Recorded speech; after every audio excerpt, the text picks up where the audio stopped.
ध्यानाभ्यास के लिए कृपया अपने नेत्रों को बंद कर लीजिए।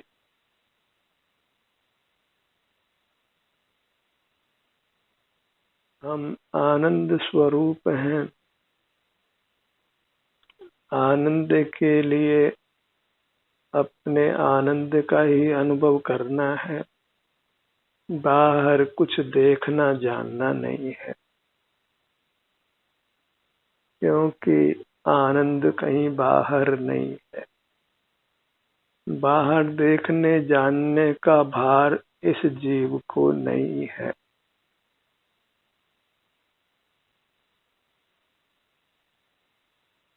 जो आनंद स्वभावी है, उसके आनंद के भोग में क्या कोई बाधा है? अग्नि को गर्म रहने में क्या कठिनाई है, क्या करना होता है? ऐसे ही जीव को आनंद के भोग के लिए कुछ नहीं करना है, बस आनंद को भोगना है, आनंद के सन्मुख रहना है। सिर से पांव तक ये जीव है जो आनंद रूप है। आनंदम ब्रह्मणो रूपम, जीव का रूप आनंद है। तो सिर से पांव तक जो जीव है वह आनंद रूप है, और उसके अभिमुख होने मात्र से जीव को आनंद का अनुभव होता है।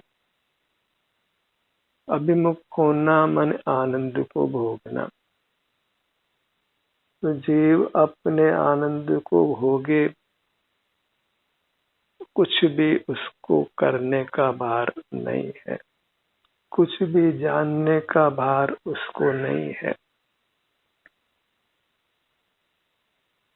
कर्तृत्व और ज्ञातृत्व जीव का स्वभाव नहीं है,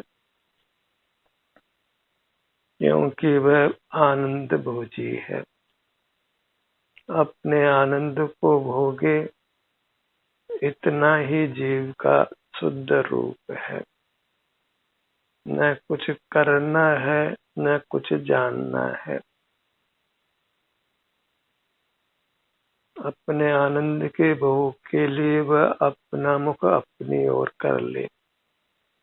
जिस भी वस्तु का सेवन करना हो, उसकी ओर अपना मुख करना ही होता है।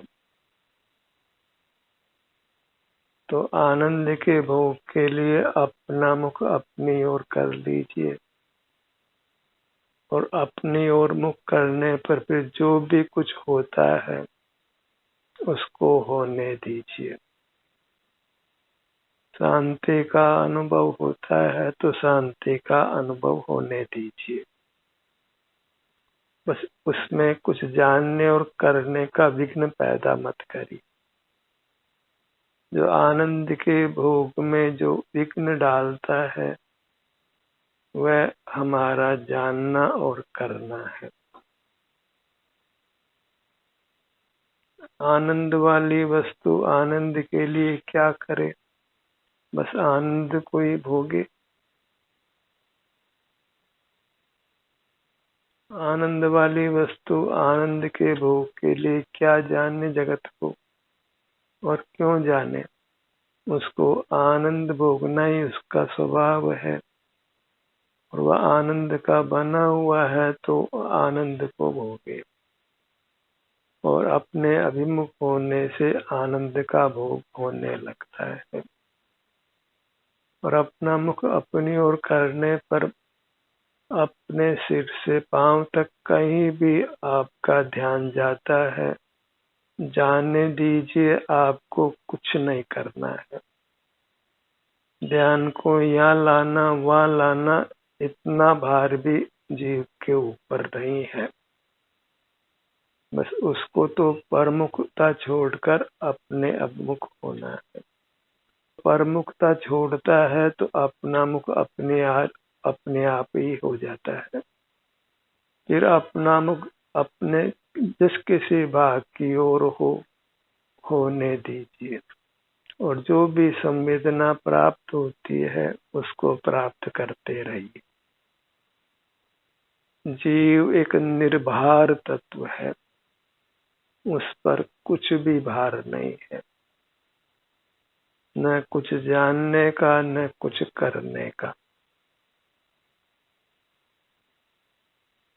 केवल आनंद भोगने का ही जीव का स्वभाव है, और आनंद भोगना कोई भार नहीं है। वह कुछ करना नहीं है, वह कुछ जानना नहीं है। करना और जानना कुछ अलग है और आनंद भोगना कुछ अलग है। ये सब अलग अलग परिणाम हैं। और जानने और करने में आनंद का भोग नहीं है। आनंद का भोग तो आनंद को भोगने में ही है।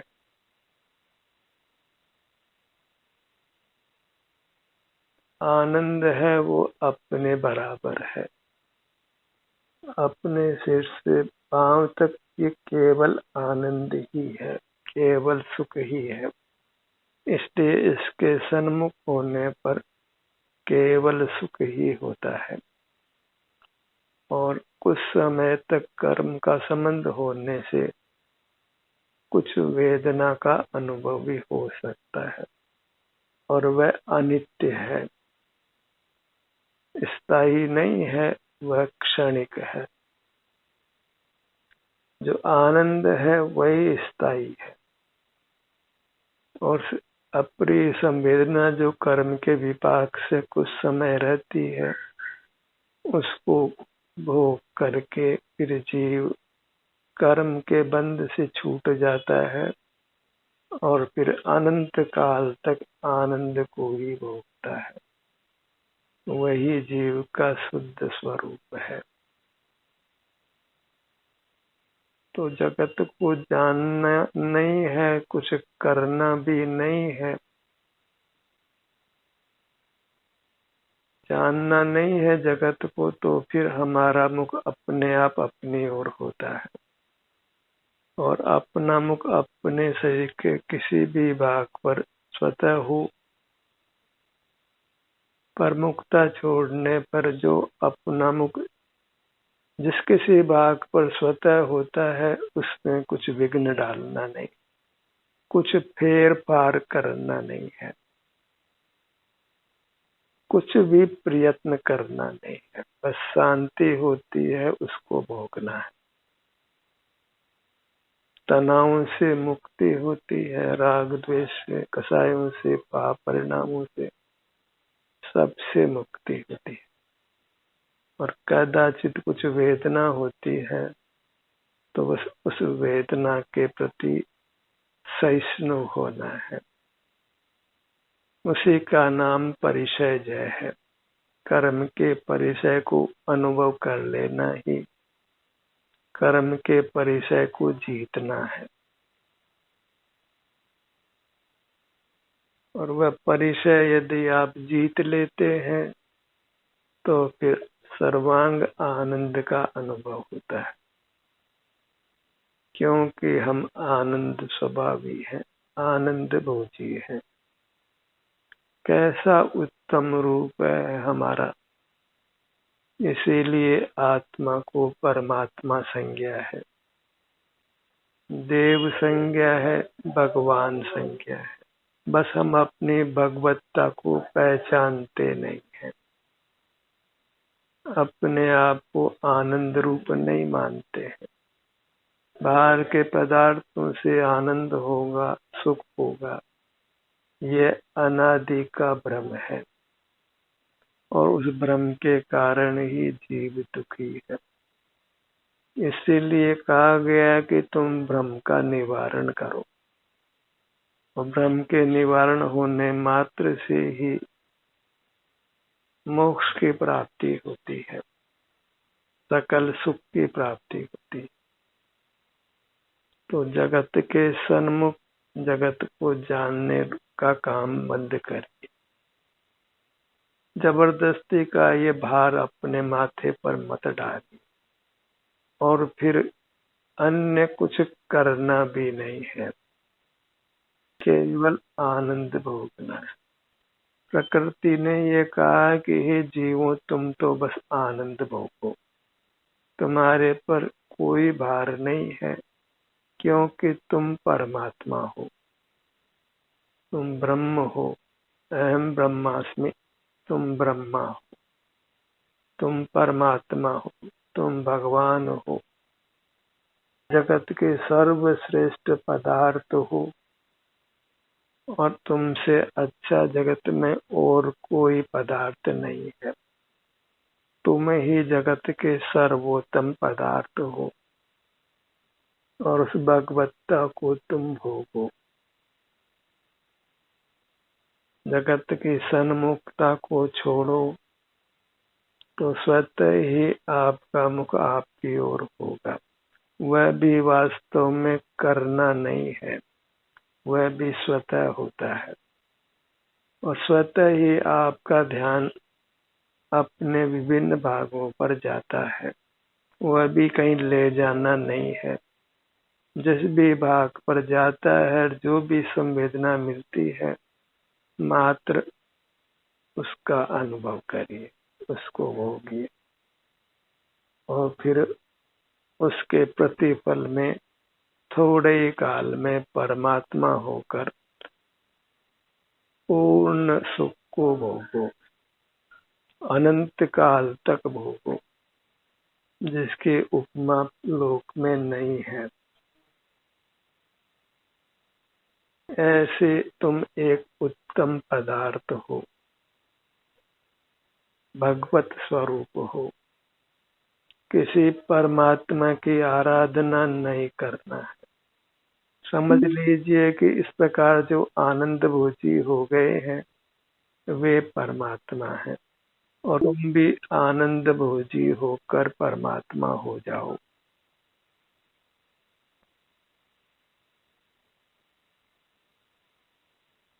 अपने परमात्मा पने का सुख भोगो। सुख भोगना ही तुम्हारा काम है, और वह कोई वास्तव में काम नहीं है। स्वरूप परिणमन होना कोई काम नहीं होता है। अग्नि का गर्म रूप रहना कोई काम नहीं है। मिश्री का मीठा रहना कोई काम नहीं है। ऐसे अपने आनंद को भोगते हुए रहना कोई काम नहीं है।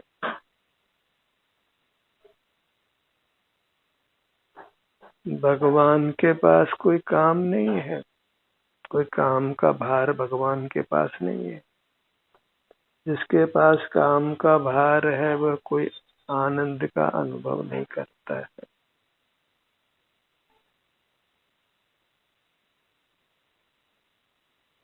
काम करने का जीव का स्वभाव ही नहीं है, वो तो मजबूरी से ही करता है। कोई नौकरी करता है तो अर्थ की कमी होने से ही करता है। आजीविका की व्यवस्था करता है क्योंकि उसने आजीविका को बाहर माना है, या फिर उसके मन के पास आनंद भोगने का काम नहीं है, इसलिए वह दुख निवृत्ति के लिए भले ही कुछ काम करता हो। अन्यथा कोई जीव काम करना नहीं चाहता है। और एक बार उसको होश हो, जागृति पैदा हो कि वह आनंद का बना तत्व है, आनंद भोजी है, आनंद के लिए उसको कुछ भी करना नहीं है, कुछ भी जानना नहीं है, बस आनंद को भोगना है। सिर से पांव तक ये आप आनंद है, यही आनंद का भोग होता है। तो फिर वह जगत के सन्मुख नहीं होता है, कुछ भी जगत के काम को करता नहीं है। जब बिना कुछ किए ही, बिना कुछ जगत को जाने ही आनंद का भोग होता हो, तो फिर कोई क्यों कुछ जगत को जानेगा और करेगा।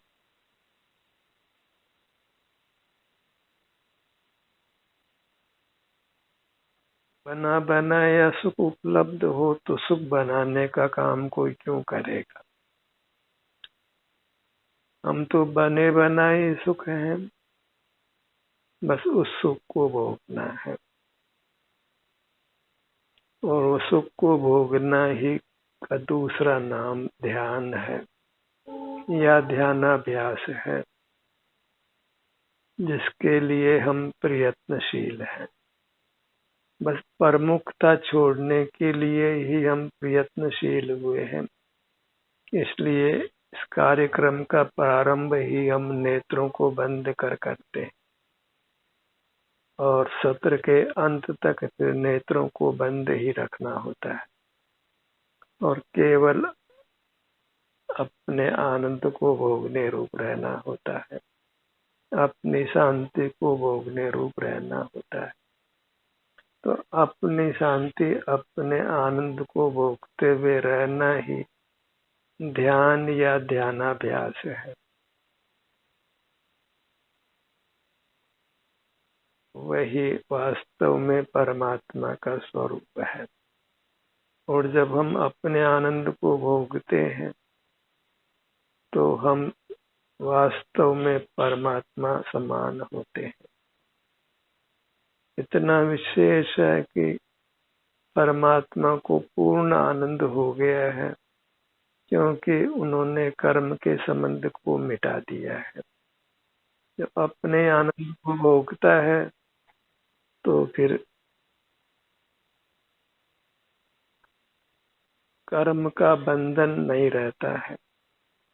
कर्म का बंधन तभी तक है जब जड़ पदार्थों के सन्मुख रहकर उनको भोगने का प्रयास करते हैं।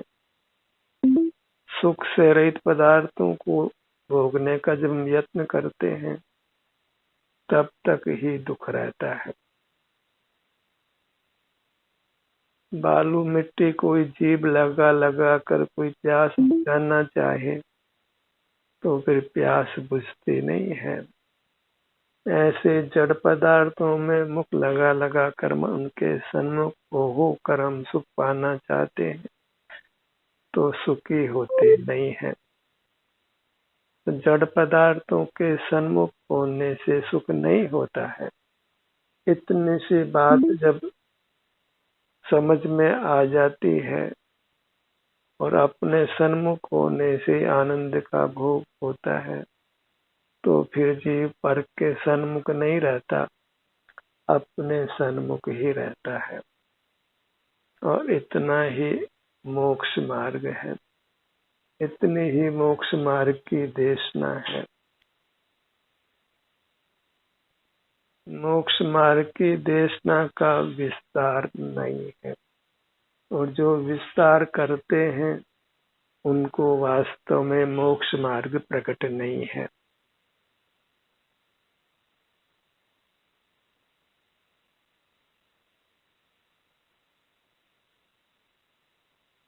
जब मोक्ष मार्ग प्रकट हो जाता है तो सारा प्रयत्न रुक जाता है।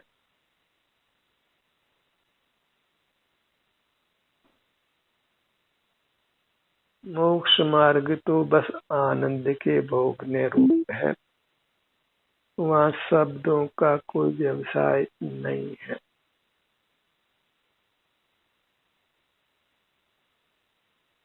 शब्दों के व्यवसाय में वह भी एक काम है, और जीव के पास किसी काम का भार नहीं है। क्या जहाँ काम का भार होगा वहाँ आनंद नहीं होगा, और जीव तो आनंद रूप है। इसलिए जीव का दूसरा नाम निष्काम भी है, निष्क्रिय भी है, अडोल है, अकंप है, प्रतिमा के समान है।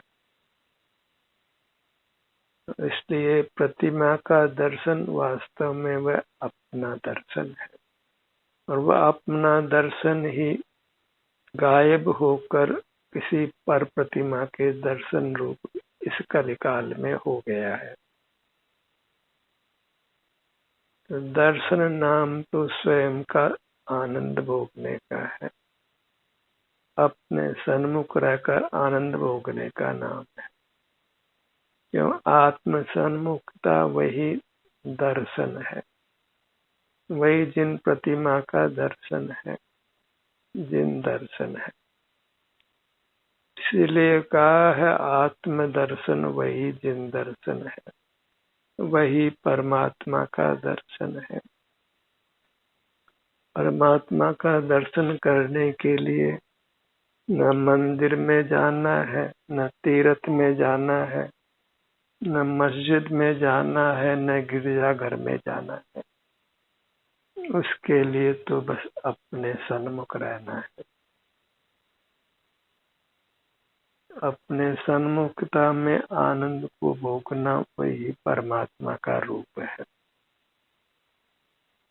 और एक बार अपने सन्मुख होकर जब कर्म क्षय होकर परमानंद की प्राप्ति हो जाती है, फिर निरंतर आनंद का ही भोग है। वहाँ फिर अपने सन्मुख रहना इतना भार भी नहीं है।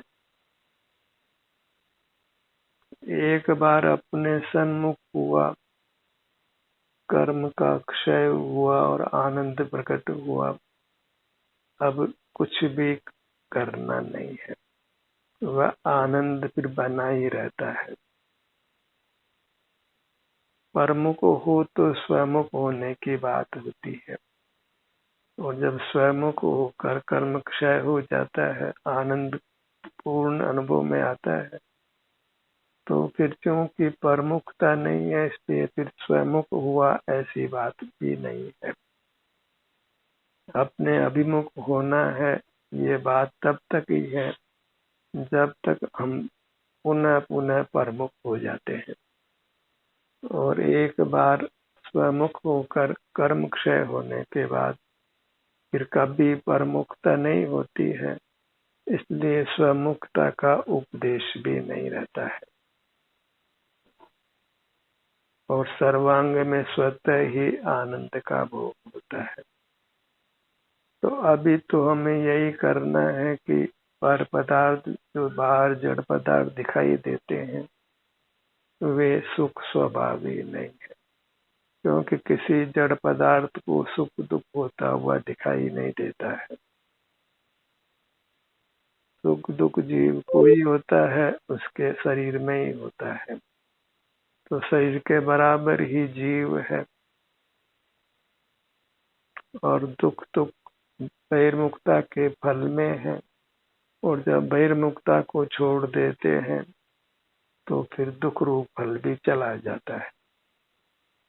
फिर जीव को दुख का अनुभव भी नहीं होता है।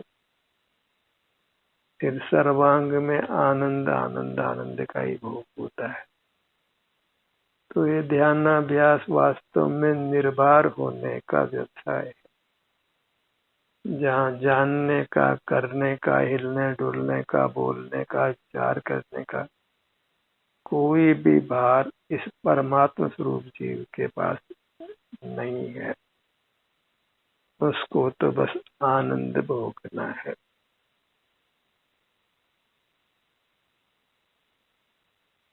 हम किसी के विवाह में जाते हैं तो फिर वहाँ यही कहा जाता है कि आपको कुछ काम नहीं करना है, आप तो बस भोजन करिए। आपके पास काम का कोई भार नहीं है। ऐसे ही प्रकृति हमको यह कहती है कि हे प्राणी, तुम्हारे पास काम का कुछ भार नहीं है। तुम तो तीन लोक के सर्वश्रेष्ठ पदार्थ परमात्मा हो। तुम तो बस अपने आनंद को भोगो। अपने आनंद के भोग के लिए अपने अभिमुख रहकर आनंद भोगो। सिर से पांव तक इतना आनंद है, जहाँ भी आपका ध्यान जाता है आनंद आनंद का भोग होगा। तुम्हें तो कहीं आनंद के लिए इधर उधर जाना नहीं, अपने में भी इधर उधर जाने का प्रयत्न करना नहीं है। स्वतः ही जहाँ जैसा ध्यान आपके आनंद रूपी काया में जाता है, उसको जाने दीजिए, आपको कुछ नहीं करना है। यहाँ ध्यान लाना, वहाँ ध्यान लाना, इतना भार भी है, परमात्मा तुम्हारे पर नहीं है। तुम तो बस जगत में सुख ढूंढने का प्रयत्न करना बंद करो। इसके लिए जगत को सुख ढूंढने के लिए तुम जगत को जानते हो। जब जगत में सुख नहीं है, सुख ढूंढना नहीं है, तो फिर जगत के जानने का कोई प्रयोजन भी नहीं रहता है। सुख के लिए तुम जगत को जानते हो, और जब जगत में सुख है ही नहीं, सुख के ही हम बने हैं, तो फिर जगत का जानना नहीं रहा, और फिर जगत से कुछ पाना भी नहीं रहा। क्योंकि तुम जो कुछ काम करते हो बाहर, वह कुछ बाहर से पाने के लिए करते हो, और बाहर से कुछ पाना ही नहीं है, तो फिर बाहर का जानना भी नहीं है, और बाहर में कुछ पाने के लिए कुछ करना भी नहीं है। और आनंद रूप हो तो आनंद में क्या करना है? आनंद तो भोगने के लिए होता है, और फिर अपना ध्यान अपने आनंद के किसी भी भाग में जाता है, तो जानने दीजिए आपको उसमें कुछ करना नहीं है। जहाँ भी सिर से पांव तक आपका ध्यान स्वतः जाता है, जाने दीजिए। जो भी संवेदना होती है होने दीजिए। दुख रूप संवेदना कुछ काल ही होगी, कर्म क्षय हो जाएगा, और फिर कोई दुख रूप संवेदना भी नहीं होगी। और फिर तो कर्म क्षय होने के बाद सर्वांग का आनंद का भोग ही निरंतर होगा। जब सर्वांग का ही आनंद भोग होगा, तो यहाँ ध्यान लाना, वहाँ ध्यान लाना, ये भी कोई बात नहीं रही। सिर पे आना, के ललाट पे आना, हाथों पे आना, के पांवों पर आना, इतना भार भी है, परमात्मा तुम्हारे पास नहीं है। तुम तो जहाँ भी ध्यान अपना अपनी ओर जाता है, जाने दीजिए। सब दुख रूप संवेदना स्वतः मिटने वाली है, और सर्वांग में सुख का अनुभव होने वाला है। तुम तो अपने सन्मुख रहो, तुम्हें आनंद का भोग भी स्वमेव होने वाला है। उसको भी वास्तव में भोगना नहीं है, स्वतः ही आनंद का भोग होगा। ऐसा तुम्हारा अति उत्तम स्वरूप है। इसी से तुम महान पदार्थ हो, उत्तम पदार्थ हो। अपनी इस प्रकार महिमा ग्रहण करो, अपनी गरिमा लो। किसी प्रकार पामरता का अनुभव मत करो। अपने भीतर इन्फिनिटी कॉम्प्लेक्स मत आने दो। महान हो तो महान पने का ही अनुभव करते हुए रहो। ध्यान का ये सत्र यहीं समाप्त होता है। आपकी सहभागिता के लिए धन्यवाद।